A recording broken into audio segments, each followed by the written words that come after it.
Happy Friday, folks. We are back here in the warehouse. We're going to be short and sweet. We got a lot to cover today. We are going to be talking about the Refit Enterprise today. We're going to take a look at what's inside the box, and we'll talk a little bit about lighting and decals and things like that. So pay attention. As you know, we had a little fire here out on the power pole last week, and we lost electricity for a couple of days. I want to show you outside, show you the pole, for those of you that are curious. Hey everybody, we're outside taking a look at the phone pole that burned down last week. Actually, the whole pole and those two smaller poles next to it caught fire and took out the electricity on Thursday and Friday. My phones weren't back until Tuesday. So if you ever wondered what the outside of the CultTVman warehouse looks like, that's it. It's pretty boring. Every day the mailman picks up, and UPS picks up, and FedEx sometimes picks up. We've got a loading dock on either end of the building. So that's where all our shipments come in.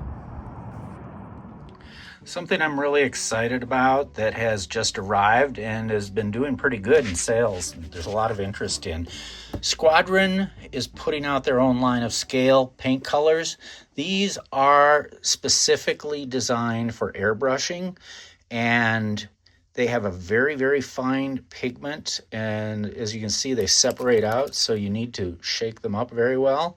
These are already thinned out, so you do not have to add any thinner. This set of colors is called Monster Series. So far, there's 6 of them. Franken Green, Bigfoot Hair, which is a dark brown, Werewolf Fur, which is a dark gray. This is Ghoulish Green. This was actually sampled off the artwork for Nosferatu, so it matches the color of the painting on the box. And here's Mummy Wraps, Cloth White Tan. So it's got that musty looking tannish color that you would expect any mummy to be wrapped in. And last but not least, Vampire Dinner Dark Blood Red, which is kind of a crimson looking red. So these first 6 colors in the Monster series, they also have a line of skin tones for shading, various skin tones. So we will probably be stocking this up, 6 different skin tone colors for shading your model. So besides the various monster colors, Squadron is going to produce a line of starship paints. So we are looking forward to carrying those as well. Just arrived this week is the new issue of Fantasy Figure Modelers International. This is issue 30, and we still have 29, 28, and 27 in stock. So if you want to catch up, you can order them through the website. One of the cool new articles is about the Bumblebee, the Transformers kit.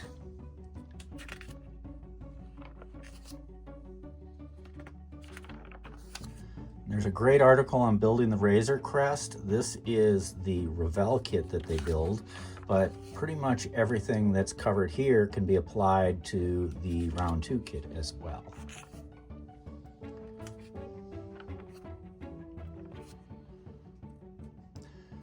The magazine focused mainly on figure kits, and they've got a lot of painting information and design information for building dioramas.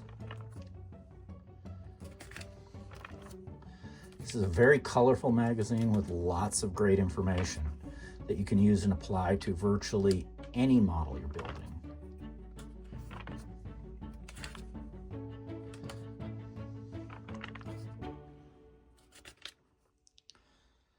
So as I told you, we are going to take a look at the reissue of the Motion Picture Enterprise.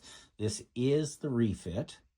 Round 2 had let it go out of production about a year ago, and there was enough demand that it was recently reissued. As you can see, this box color is just vibrant. It just jumps out at you. Quick look at the back of the box. Gives you some of the highlights, the built-up kit. the decals on the hull, the shuttle bay that comes with the kit. This kit was originally produced by Polar Lights about 20 years ago. Once you take the lid off, you've got the decals right on top. We'll take a look at those in a bit. First thing you'll notice is it is molded in white plastic. There was some talk earlier that it was going to be different color, but it is molded in white. And if you want to get an idea of how big this model is, it's almost 16 inches in diameter. There's secondary hull pieces. There are quite a few clear parts. These are for the windows. More clear parts for the nacelles and the sensor dish. The sensor dish, as well as the fantail for the secondary hull and parts for the nacelle. There's the little shuttlecraft that comes with the kit. This bag of parts has the edges for your primary hull and all the parts for the interior of the shuttle bay, and the base with the metal rod right there, and the instructions. I have unfolded the instructions. What you have here is a lot of information on this instruction sheet. Primary hull, shuttle bay, secondary hull, one big sheet of instructions. And the back side is all about decal placement. And there are a lot of decals. I've pulled out the decals so you can get an idea of what comes with this kit. You have the strong backs. These are the green and blue sections that go on the secondary hull, as well as these pieces that go around the secondary hull, the front of the secondary hull. These little panels are for the base. And then you can build this as the NCC 1701 or the 1701A, whichever way you decide to build this or paint this. Now, you'll notice there are no Aztec decals. Why is that? Well, the Aztec decals are sold separately. This is the separate set of Aztec panel decals. These were produced by Round 2 a few years ago, and they are still available in most places. This is why it's sold separately. You get 5 large sheets of decals, and it's an expensive set of decals. And these cover the entire hull of the ship. One last thing to discuss. What colors do you paint the ship?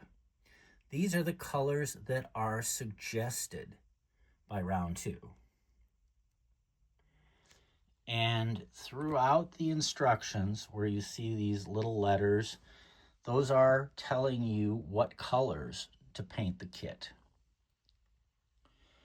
Now remember, there are Aztec decals, so you don't have to necessarily paint the Aztec paneling. Some people prefer to do that. We sell a set of Aztec paint masks produced by Aztec Dummy. Those are available on the CultTVman website as well. Another question I get, how do you light this kit? So the first thing we're going to cover is the simplest thing you can do. If you just want to illuminate the inside, I recommend these LED strip lights called Easy LED. We sell them in 60 centimeter strips, which is about 2 feet long. They have like 18 different LEDs on them, and you can cut them into shorter lengths so you can easily fit them where you need them to be. This is the cool white, which is a very, very white light. This is the warm white, which is a softer, more incandescent style lighting, or looks like it, as well as something like blue, which you might put inside the nacelles or behind the sensor dish. Now, if you want to add something simple to the kit to make your navigation lights flash, we have this very simple, inexpensive navigation and strobe board produced by Tenna Controls. If you want to step up your game, we have the Combo NCL set. This is produced by Tenna Controls as well. It provides lighting for the warp nacelles as well as the impulse engine. Gives it some nice effects, creative, looks good, and a lot of people are satisfied with just this. If you choose to go a more elaborate route, we have these Madman lighting kits. The Starship lighting kit, it's a generic lighting kit. It can work on smaller starships like the 18-inch and 22-inch models. It can be used on a larger ship, but it's a general generic Starship light kit. And then there is the big Starship lighting kit. This is designed for your larger 350 kits. It can be used in an NX-01, it can be used in a refit. It comes with lots of LEDs, and this is our high-end light kit. It's not cheap, so it may be a little intimidating, it may be a little too much for you. How you light this model is really up to you. You have lots of options depending on your skills and your abilities and your ambition, as well as your pocketbook. Now, let me also mention that Tenna Controls has some even larger light kits and more advanced light kits. We don't carry them, but you can get them directly on the Tenna Controls website if you so desire. So there you have it, the Refit Enterprise. Now, next weekend, Saturday, I will be at the Atlanta IPMS show in Marietta, Georgia. That is March 15th. And you can find the full address on their website or on the CultTVman website. It's also in my weekly emails that I send out. So please, we hope to see you there up in Marietta next weekend. A couple things also coming. We're looking forward to Red Sonja coming from X Plus. That should be here in about a week and a half, maybe 2 weeks. So look for that. We will be getting the Aztec decals for the Cerritos and the Strange New Worlds, probably at the end of March or the first part of April. I know you're all looking forward to that. One last thing, everyone. Wonderfest, May 31st, June 1st, up in Louisville, Kentucky. The biggest and the best sci-fi monster model show you will find in the United States. Mark your calendars because we want to see you there. I'll be there sponsoring a guest again this year. Hope to have details on that very soon. In the meantime, everybody, build some models. Have a good weekend. We'll be back soon.